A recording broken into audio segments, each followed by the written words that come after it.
What's up, guys and girls? It's Brian here. How's everyone doing?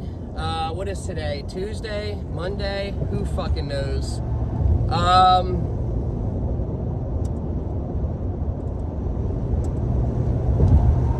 It's Monday. I was kidding. I knew that. So, this is going to be for my crypto peoples. I got a question. I literally do not know the answer. I need someone to just, tell my dumbass what I'm not comprehending here about Bitcoin. I've got Bitcoin. So I'm not not a buyer, and I'm not just a hater. I'm more of a realistic, hey, let's be real here, and let's really talk about what the fuck is going to happen in 2, 3, 4, 5 years with Bitcoin. And so this is my thought process, because this is kind of where we're at right now,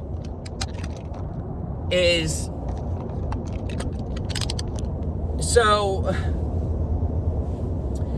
Bitcoin was the first cryptocurrency, okay? It came out in 2009. It was all alone. It was the only one. It built a fan gathering, obviously, right? It was the only token, only coin that was decentralized, could not be taken from you. For example, if you have your money in the bank, they can literally be like, your money's not there right now, or some shit. You've seen the stuff in the news where people's accounts haven't had money in there. Obviously it's a glitch and it comes back, but some people don't even want to have that situation even occur. They don't want anyone in charge of their money except them. And so Bitcoin was a great opportunity. It was a great opportunity to not have your money in a deflationary market. Leaving your money in the bank, you're actually losing money because of the percentage that you're getting of, a 5% investment. You get 5% for keeping your money in the bank for, a year, whatever. But with the rate, the dollar is actually losing value, and we're not at 5, that was an example. You don't make any money. You lose money, honestly. And so let's think about this. So Bitcoin was the first one. It was not controlled by any government. Wink, wink. I really think all of it can be controlled, to be honest. But that's not the point. Okay. So Bitcoin, we've got tons of people pouring into Bitcoin. Price shoots up like crazy, right? All right, we're at 70K now. The people that got in at $5,000 for a Bitcoin, 10,000, 20, 30, 40, 30, whatever. Cool. You made double if you're at 70 and you bought in at 35.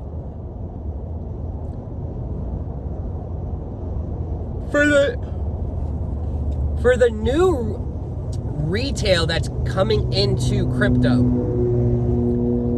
let's say Bitcoin's at $100,000. We all know that 90% of the population that's investing can barely invest $1,000. Let's be real here. 90% of the population probably doesn't have $1,000 to just throw into crypto. No lie. It's pretty fucking crazy, the statistics of it's 90-something% of Americans don't have more than $1,000 in their account. Okay. So, we've got Bitcoin. It's at 70. It's gone crazy. And you got to ask yourself, like, what is so good about Bitcoin? And I'm not trying to talk shit. The reason I'm asking this is because I don't want to get fucked over. So, like, here, it all ties together. So originally Bitcoin was very, chosen, I guess, even though it was like the only one, but it was to have a decentralized bank account, basically. So now, though, that instead of it just being Bitcoin available, we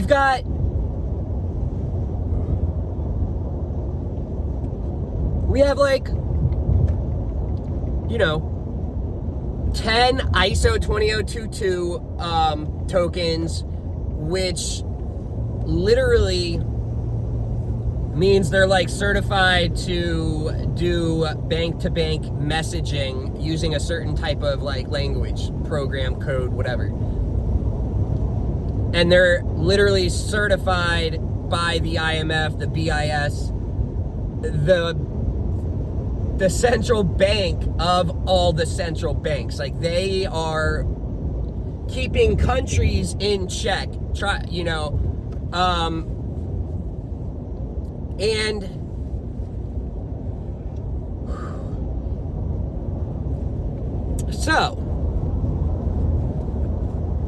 so now we're getting to the point where we've got decentralized tokens. We've got some, and we've got some that are more decentralized than Bitcoin. I mean, how can you say it's like decentralized when it was so fucking manipulated?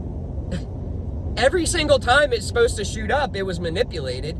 Oh, to make it wait until later, they wanted it to go off at a different time. Okay, it's not decentralized.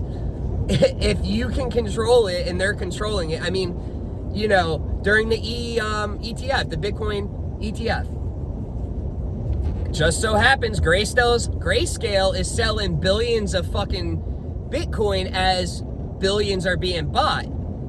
So you're like negating any sort of, price rise, because we're also price losing in a way. And Grayscale has,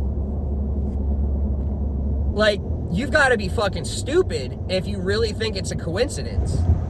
Like 5 times, too. I mean, they have just coincidentally started, they start selling in mass amounts when there's mass amounts of buying happening, stopping the crazy price increase. That's not decentralized. How the fuck is that decentralized? That literally is just like, okay, so what happens when these fucking ETFs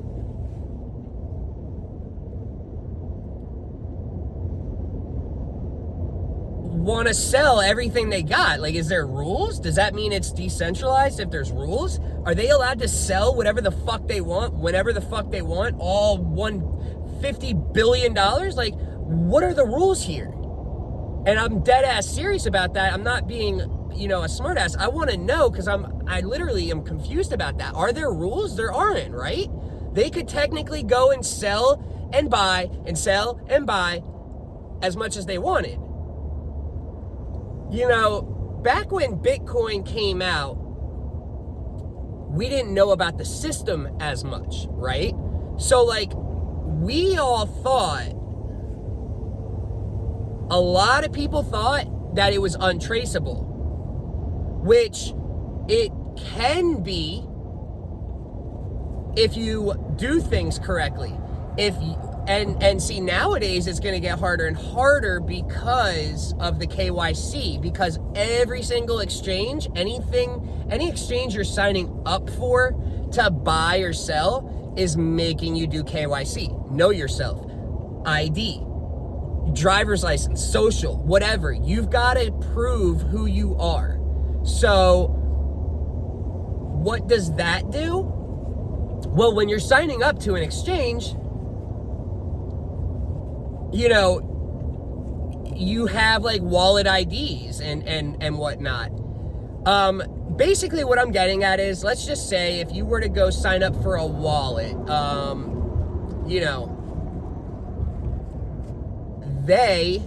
if you do the no KYC, which you're like forced to, they have your wallet ID. They have your info. They have every purchase, every sale. But the most important thing is your wallet ID. So, what does that mean? Well, it all ties in to this amendment that, like, the government, or even higher, like I said, the BIS, the IMF, there needed to be a clawback. It's called a clawback amendment. I don't fucking know. And what that does is, if every sort of like bank or anything that deals with like funds and money needs to be able to pull the money back if there was a scam, this or this, or if like there was a mistake, they need to have the ability to perform a clawback. Okay? And like that right there, to me, in my opinion, the fact that like they can, you know, usually, and that's why this is just so like, I just don't know, because it's so half-ass fucking one thing's this, one thing's that. The fact that you would be able to, let's just say, let's use, for example, my dumbass the other day. I had to pay a buddy for doing some work for me, and I use Zelle. And my dumbass has the worst ADD in the world, and so I've got Zelle open, and I chose my buddy's name, and I put $250 in the amount, $250, and then I start talking to someone, right? And my phone's in my lap. Next thing you fucking know, I somehow switched the name from the dude I'm supposed to pay to another buddy that lives in like North Carolina that does emergency calls for me. And boom, he gets the $250. Thank God it was him and not any other one of my fucking friends, because that shit would have been held hostage. I'm kidding, but dude, I was like, I had no worries at all when I saw who I sent it to. But just imagine that. Imagine sending your money to, you know, some random ass person by accident. On Venmo, it says you can't get refunded. So like, I get it. If you're doing like, I mean, it only makes sense. The reason why they would have you do this sort of amendment and incorporate this amendment is because you're doing big things, brother. XRP's, it's the chosen one. It is our future financial layout, if you will. Gold, we're gonna have a gold-backed currency that is 1-to-1 with XRP. Makes sense. I mean, why have these countries been buying like hundreds of millions and billions of dollars of gold every fucking year? So anyhow though,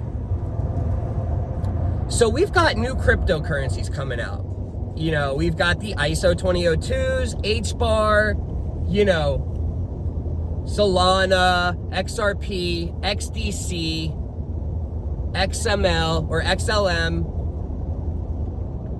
We've got all of these, and these are all decentralized, better technology than Bitcoin, right? So, where shit gets confusing for me is, okay, let's say we're at $150,000 Bitcoin. Let's say we hit that in a couple of months, right? we're in the Bitcoin halving, we're in the bull market, we hit 150K. Who do you think in their right mind as a retail buyer is gonna put $1,000 into Bitcoin when it's at $150,000? Seriously, who thinks that's gonna happen?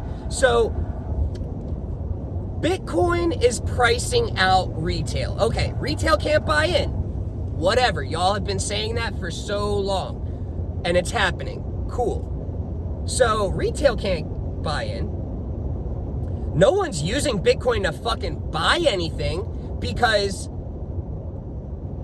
it costs a lot for the fees and it's worth a lot, right?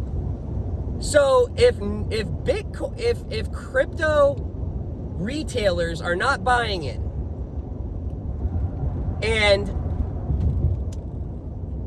it's not, there is no use case, there is no reason for it except for a store of value and the amount of profits that have been achieved over the last 10, 15 years.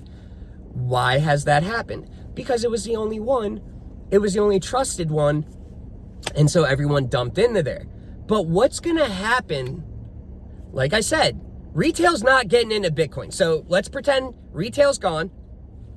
Why would any one of the other people or companies buy into Bitcoin? Because think about it. Isn't this gonna turn into basically like first come, first serve? Whoever sells, the people that have bought in, let's just say at fucking like in 2013, 2010, right after Bitcoin came out, fucking, you had people that bought in. You bought in at fucking, let's just say, you bought in at $500 a Bitcoin, right? So you have you have 50 Bitcoins that you bought in at $500. And it's now at 70,000 a coin. 50 times 50, 2,500. 50 times 70,000. $3,500,000. So, no more retail's buying in. So what is going to cause profit? What is going to cause profit to go up? You know, okay, let's pretend we've got institutions, banks buying Bitcoin. What is causing Bitcoin to go up more than what they're putting into it? Meaning, like, what's going to cause it to keep giving more and more profit? The profit's going to die real soon if you think about it. Think about this. We've got tokens that are staking awards. And the reason why I'm saying this, because think about this. Bitcoin, how many years is bullish out of how many years is bearish? You've got basically for 4 years, you've got 3 years where it fucking drops. Let's just go with the cycles, right? You've got 3 years of bearish. And then you've got the bullish. But the bullish is not going to be as bullish as it has been. There's regulations and there's just more opportunity. There's more cryptos. So what's going to stop people? Like,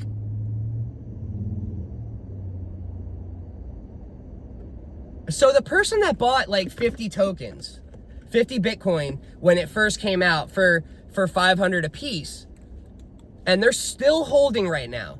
So they don't have any profit right now, right? Because they haven't sold. What happens since there is no use case, since there is no actual value to Bitcoin? What happens when the institutions or when Michael Saylor wants to cash out on his crypto profit?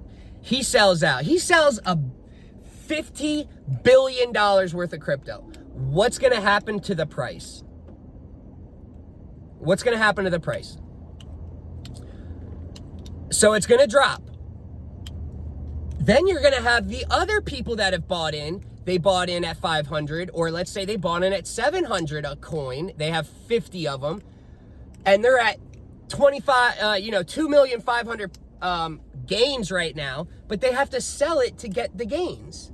So if one big whale sells, it's going to cause a massive fucking sell-off. Especially because we have other tokens that give it within a year. Like XRP has the AMM that is the end result is going to be anyone can put their money in a market pool and make profit daily. Residual profit, not wait 3 years and have the 4th year bring profit. Oh, well, that 4th year does better than any of the 3 years that AMM is going to be making you money. As of right now, yes, that would be true. But like I said, you're not going to have fucking retail investing into Bitcoin. People barely have $1,000. Oh, I'll put $100 in when it's $100,000 a coin. Let's say it goes to $200,000 a coin. What do I make? $1,000? The fuck? I'll put it somewhere else and make more than that. That's what's going to happen. People are going to say, listen, Bitcoin's too expensive. I'm not going to make shit anyways. It would have to go from like 100,000 to fucking 20 to 500,000 for you to even see not even that much if you only put 1,000 in. Like it gets to be so minuscule and such a small amount of profit. That's the reason why I really don't buy in anymore. I've got my little couple $100 that is built up. It has gone, I literally only had 50 and now it's at 200, whatever. But someone explain to me where I'm wrong. Why won't Bitcoin not crash? It's replaceable. It is replaced. All it does is offer a storage of value. It's basically just some place to park your money. But we've got tons of those now. So what is all of these YouTubers that are promoting Bitcoin? I want y'all to fucking call me out and tell me where I'm wrong. Where am I wrong? You think retail's buying crypto, dude? Only because you're telling them to, because it makes you guys, the people that are, in years before that have a couple Bitcoin or that have a good chunk, they want to tell all of us to keep buying in, but buy in for what? Because it ain't profit till you sell. Then what happens when you sell? It's going to fucking, the way that it goes up, it's going to go down just as quick. And I think people need to be fucking prepared for that. Now, the one mind fuck that I've got is, why would the ETFs buy into Bitcoin? Because they're not going to just, unless, if they're buying into Bitcoin and they have a funds set up for 401ks and for citizens, I guess, maybe that's where I'm thinking wrong. It doesn't seem like they would dump it, because then they'd be fucking over their customers, unless they dumped it and gave the profit that they sold for, or they were like, hey, this is yours. We are not funding. We're not going to be, holding your money anymore. Here's your Bitcoin. And then they sell off. Doesn't make sense. But it still doesn't make sense that Bitcoin's going to go up any higher because, like I said, retail's not buying in.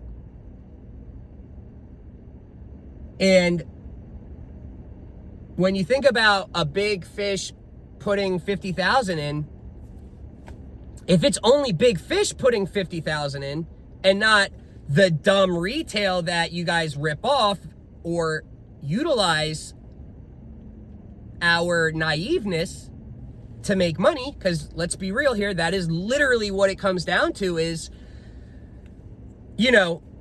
certain people are late to the game. They buy in right as it takes a shit, right? And they lose money. And that's just the name of the fucking game, right? There's no avoiding that. So, like, where am I wrong here? Or am I right? Let me know, guys.